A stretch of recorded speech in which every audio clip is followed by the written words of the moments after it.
खनियाधाना कस्बे में आजाद समाज पार्टी और भीम आर्मी ने 9 सूत्री मांगों को लेकर धरना प्रदर्शन कर तहसील के पास चक्का जाम कर दिया। करीब 1 घंटे के बाद जाम की सूचना मिलते ही प्रशासन मौके पर पहुंचकर ज्ञापन लिया और जल्द से जल्द मांगों को पूरा करवाने का आश्वासन दिया। तब कहीं जाकर धरना प्रदर्शन खत्म हुआ। दरअसल इंदौर से खनियाधाना पहुंचे आजाद समाज पार्टी के प्रदेश उपाध्यक्ष विनोद यादव ने इस दौरान मुख्यमंत्री डॉक्टर मोहन यादव पर जमकर हमला बोला। उन्होंने कहा कि गाँव-गाँव अवैध शराब की दुकानें खोली गई हैं, ऐसा करने में सरकार का ही हाथ है। इधर केंद्र सरकार देश को विश्व गुरु बनाने का सपना दिखा रही है, तो वहीं दूसरी ओर नशे को भी बढ़ावा दे रही है। इस प्रकार केंद्र सरकार का यह सपना कभी पूरा नहीं होने वाला है। आज पिछोर विधानसभा में भी गांव-गांव में शराब बिक रही है, गरीब लोगों पर अत्याचार हो रहे हैं, लेकिन सुनवाई नहीं हो रही है। इसी के चलते खनियाधाना में 9 सूत्री मांगों को लेकर धरना प्रदर्शन किया गया था। प्रशासन ने आश्वस्त किया कि जल्द से जल्द उनकी मांगों को पूरा किया जाएगा। देखिए, कई सारे मुद्दे हैं, उन मुद्दों को लेकर के प्रशासन को हम लोगों को चेताना था। कई समय से यहाँ की हमारी जो टीम है वो प्रयासरत है कि इन मुद्दों पर कार्रवाई हो, लेकिन यहाँ का प्रशासन सोया हुआ था। आज उनको जगाया है। हम लोग आज एक धरना प्रदर्शन कर रहे थे, प्रशासन की ओर से हमको आश्वस्त भी किया गया है। उसमें एक विशेष मुद्दा हमारी ओर से था। हिम्मतपुर गांव है यहाँ पर, उस गांव में प्रजापति समाज की धर्मशाला जो 1 साल से जो है वो रुकी हुई है निर्माण कार्य उसका, तो उसको लेकर के प्रशासन का ढीला रवैया था। उस पर आज उनसे चर्चा हुई है।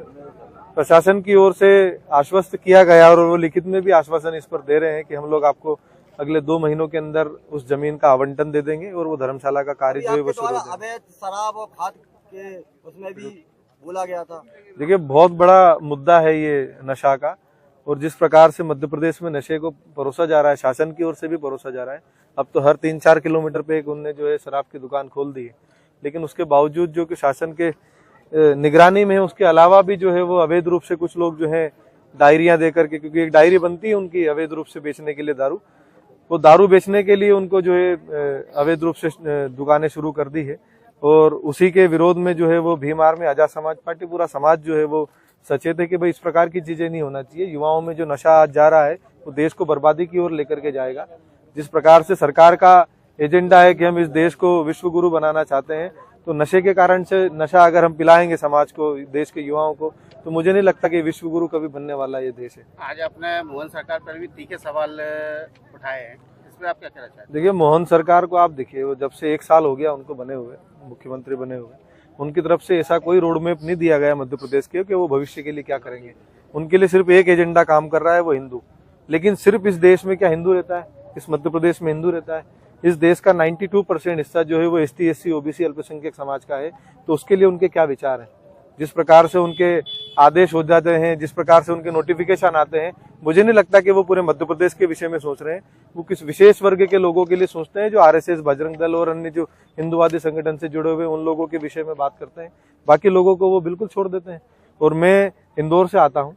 इंदौर में और उज्जैन में ज्यादा दूरी नहीं है, 50 किलोमीटर की दूरी है। जिस विधानसभा से वो विधायक चुने गए हैं, उनके पिछले कार्यों को भी हम लोग अच्छे से जानते हैं।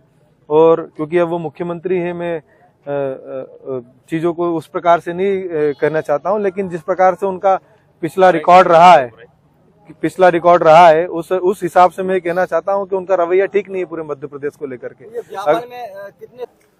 दिनांक 4/11/2024 को अनुविभागीय अधिकारी महोदय को ये आजाद समाज पार्टी द्वारा ज्ञापन दिया गया था, जिसमें कुछ मांगे रखी गई थी, जिसकी पूर्ति न होने पर 17 तारीख को इनके द्वारा प्रदर्शन करने की उसमें बात कही गई थी। उक्त के तहत इनके द्वारा आज प्रदर्शन किया गया है। संबंधित को उक्त मांग के संबंध में संतुष्ट किया गया है और इनको इसमें लिखित में भी दिया गया है, जो भी कार्रवाई होगी नियमानुसार संबंधित कार्रवाई की जाएगी। तो इसमें क्या-क्या मांगे रही है? 8 या 10 बिंदुओं पर विभिन्न विभागों से संबंधित मांगे रखी गई थी, जिसके में SDM महोदय द्वारा पत्र जारी कर सभी को समक्ष में बुलाकर परिचर्चा की गई और उनके निदान संबंधित सभी को निर्देशित किया गया है, जिसके पालन में सभी विभाग कार्रवाई करेंगे और 2 हफ्ते में लगातार आपको कार्रवाई